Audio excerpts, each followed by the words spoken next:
안녕하세요. 매일 새로운 정보를 드리는 채널 보상가배상TV입니다. 오늘도 제가 사례를 설명드리면서 신체감정서하고 어떻게 장애가 나왔고 산정을 했으며 얼마나 법원에 청구했는지 그거에 대해서 알아보도록 하겠습니다. 고속도로에서 교통사고가 난 케이스거든요. 그래서 팔에도 여러 부위가 골절됐고 다리에도 여러 부위가 골절됐습니다. 그리고 그뿐만 아니라 치과 쪽에도 손상이 있었고요. 얼굴에 추상장애에 대해서도 신체감정을 한 케이스예요. 자, 이분 같은 경우에 저희한테 위임을 하기 전에 이미 다른 손해사정사한테 위임을 했었습니다. 그래서 1억 2천에 합의를 하냐 1억 3천에 합의를 하냐 이거를 고민을 하다가 저희한테 상담을 했었고요. 저희가 이거 절대 합의하면 안 된다, 그냥 신체감정 받자 라고 해서 이렇게 법원 신체감정을 받고 소송이 진행된 케이스입니다. 손해사정사하고 1억 2천에 합의했으면 진짜 큰일 날 뻔했어요. 왜 그러는지를 지금 제가 설명을 드리겠습니다. 자, 이분 같은 경우에 앞으로 핀 제거비는 400만 원이 산정이 됐고요. 그리고 위에 장애의 내용, 그러니까 얼만큼 운동각도에 장애가 생겼고 제한이 있다라는 내용을 기술을 했고, 그로 인해서 판단한 게 슬관절 부위에서 10%, 그리고 좌측 하지 단축에 대해서 13%, 그리고 슬관절 경골골절 부분에서 후만 변형 적용해서 18%. 그래서 합산하면은 지금 현재 35.8%의 연구장애가 감정 결과가 나왔습니다. 다리 쪽에서만 38.5%의 연구장애가 나온 거고요. 다른 부위에서도 다 신체 감정을 했어요. 근데 신체 감정서 양이 많기 때문에 제가 지금 다리만 보여드린 거고, 결과론적으로 어떻게 나왔냐, 다리 쪽에 30.47 병합했을 때,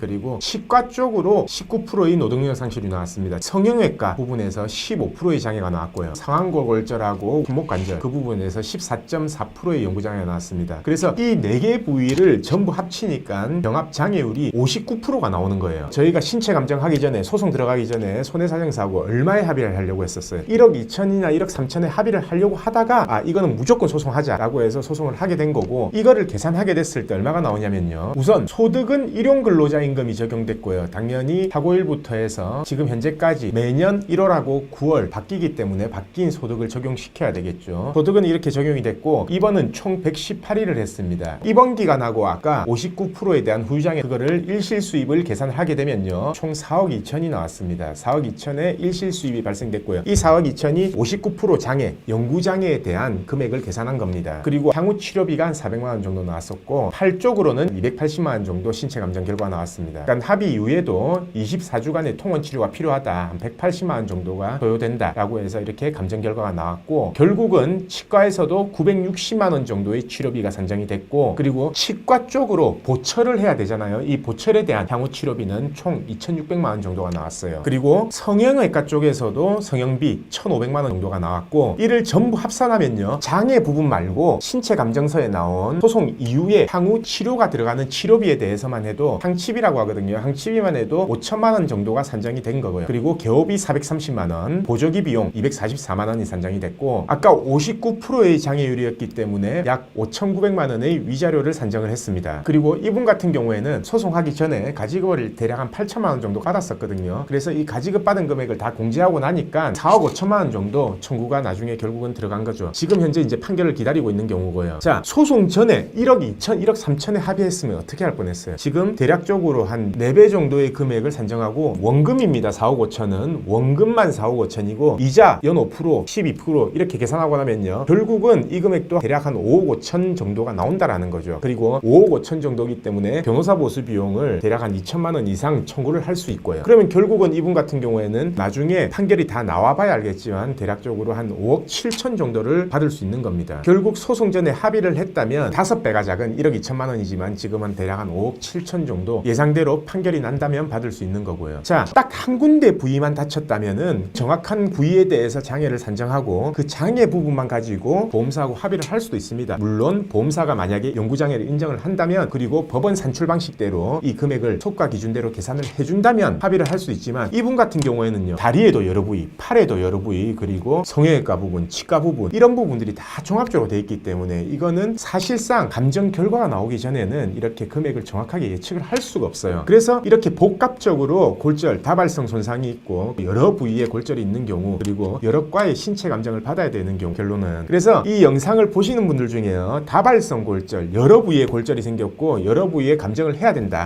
라고 하시면은 꼭 상담을 통해서요, 실제로 진짜 이게 소송을 해야 될 사건인지 안 해야 될 사건인지, 만약에 소송을 한다면 어느 부위에 장애가 예상되는지 그걸 명확하게 판단한 다음에 합의를 하시든 소송을 하시든 결정하면 될 것 같습니다. 영상 아래쪽에 삼각형 신청 표시를 클릭하시면요, 전화번호하고 링크하고 이렇게 걸어놨거든요. 링크를 클릭하셔가지고 자세한 내용을 적어주셔도 되고, 아니면 직접 전화를 주셔가지고 진단서를 보내주시고 CD, 엑스레이 찍었던 거, MRI 찍었던 거 이런 거 CD를 보내주시면 저희가 정확하게 판단이 가능하기 때문에 꼭 이렇게 조언을 받아서 결정을 해보시는 것을 추천을 드립니다. 자, 오늘은요, 다발성 골절, 여러 부위에 골절이 된 경우 신체 감정에서 어떻게 나오고, 합의를 했으면 어떻게 됐을 거다, 근데 합의를 안 하고 이렇게 소송을 했을 때 어떤 결과가 나온다 라는 부분에 대해서 알려드렸고요. 내일은 다른 진단명을 가지고 또 다른 설명을 해드리도록 하겠습니다. 자, 오늘 영상은 여기까지 하고요. 내일도 새로운 주제를 가지고 오겠습니다. 오늘 영상 끝까지 봐주신 구독자분들 감사드립니다.